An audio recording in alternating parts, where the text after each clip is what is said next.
Hello guys, welcome to Happy Streamers channel. Hope you're doing well. In this video I'm going to show you how to find Korean friends on Kakaotalk app.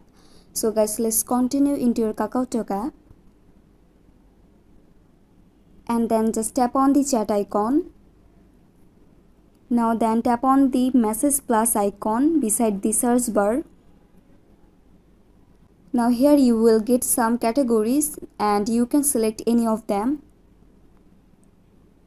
Now go to profile. And here you will get Korean users profile. So now you can just tap on any of them. And you can tap on chat to chat or connect to the Korean friends very easily. So guys, that's it, and that's how you can find Korean friends on Kakaotalk app very easily. So guys, I hope this video was helpful to you. If it was, then please give a thumbs up and hit the subscribe button. And thanks for watching the video.